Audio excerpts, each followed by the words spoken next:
All right, guys, I want to do a little update video on the progress in the van. And it's been requested that I make the videos a little shorter, which I can fully understand. So I'm going to try to roll into this pretty quick. So I talked about it in the last video in depth, pretty lengthy video about my electrical system. If you missed that, what I did, so this is the back of the van, obviously here. Let's expand this out a little bit. So in this back area, right now this is just staged here, but I'll have two 200 amp hour batteries back here in this space. And in this space, if you guys can kind of look back there, that's where I got my solar charge controller, inverter, and the DC to DC charger. If you guys can see it back there, and it's tucked in. So the top portion of this will be a bed area. And what I did is I put all these components in a wooden, kind of an L-shaped wooden piece here. It's got a little triangle reinforcement.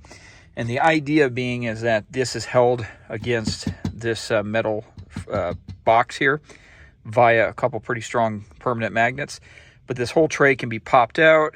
It's got various connections that are pretty easy to disconnect. And the whole tray can be removed if you needed to service any of those parts. Our fuse block there, which with these doors open, very accessible. Got in the tankless hot water heater, and as you guys can see here, I started running the new PEX plumbing line. So I don't have the nozzle on it here, but this will be a little spigot on the outside for an outdoor shower. I'll show you the plumbing a little bit more in depth when we get in, but got two outlets back here. One functions off a circuit with just shore power, and there's another set of plugs up there in the front, kind of where my finger's pointed. That's in a nice real central location in the van. Very simple AC system here. So the bottom one actually is the shore power one, and the top one functions off of the inverter. And the main purpose is here with this AC in the back that plugs in. All right, let's jump on inside, take a look what we got going on there. All right, over here, talk about the plumbing a little bit more.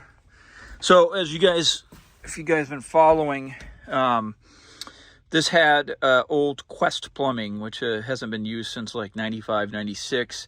Went ahead and decided to update to PEX.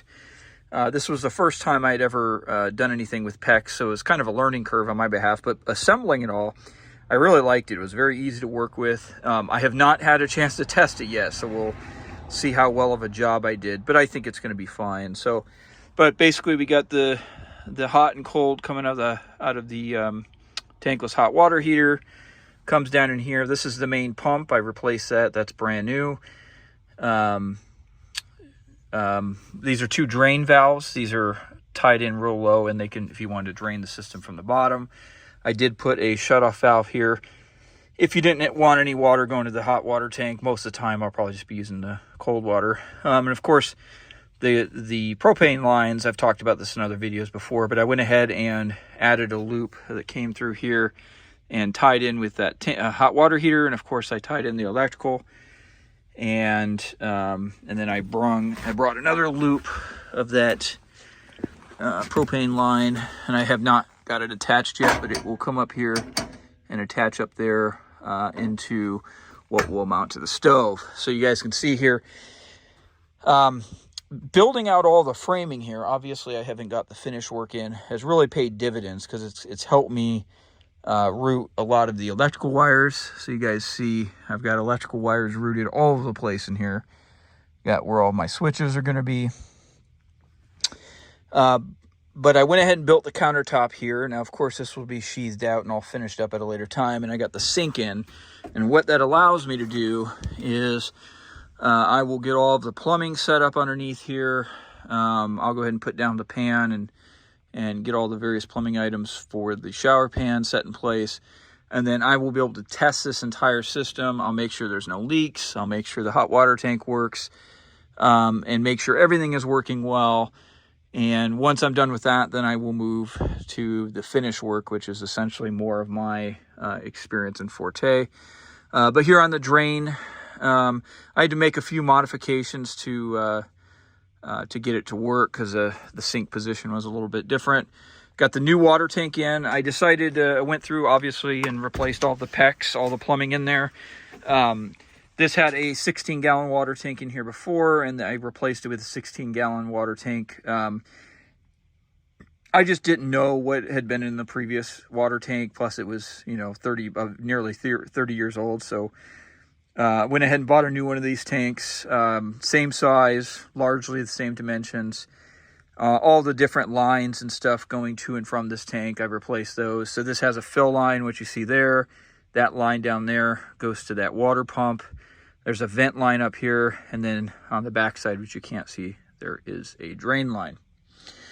So, yeah, I know this has taken me probably, I didn't track it, but probably about two, maybe 3 weeks to get all this done, which doesn't seem like a lot, but some of this has been new skill sets, new things that I haven't done before, so I've just been taking my time. But once, hope next few days, get everything hooked up, I'll test the system, cross my fingers, I have no other problems, and then it will be off to finish work. So, but guys, in short, I'll stop it there, but I did want to make a couple little housekeeping items for the channel. First, there's 2 other YouTube channels out there that are friends of the channel that I want to give you guys a heads up on to check out. One of them, Lance, over Adventures of Shadow is the name of the channel, and I will link both of these channels down in the description. Lance is a friend of the channel. His channel revolves, he does a couple things. He does some rock hounding, he does some nature exploring, and probably the most significant and fantastic thing I've seen is he does astral photography. Now, I know a lot of that to many of the viewers on this channel may not seem like something you'd be interested in, but I recommend that you guys check out that channel. Lance is a great guy, but also the natural beauty of the places he goes. He lives in the southern Utah region is unparalleled. And his astrophotography is amazing. And I wouldn't be surprised if you guys checked it out and became regular viewers of the channel. And then, of course, JonnyDIY. I've talked about Johnny before. He's a friend of the channel. He does, well, just like it sounds, a lot of DIY videos, primarily car maintenance and around the house maintenance. The guy's just got a huge breadth of knowledge of different things. I learned a lot from him. And he's been a really good friend of the channel for a long time. So I'll link both those channels up in the description. If you guys have a few moments, I recommend that you guys check them out. And you might be excited what you see. So thanks for watching, guys.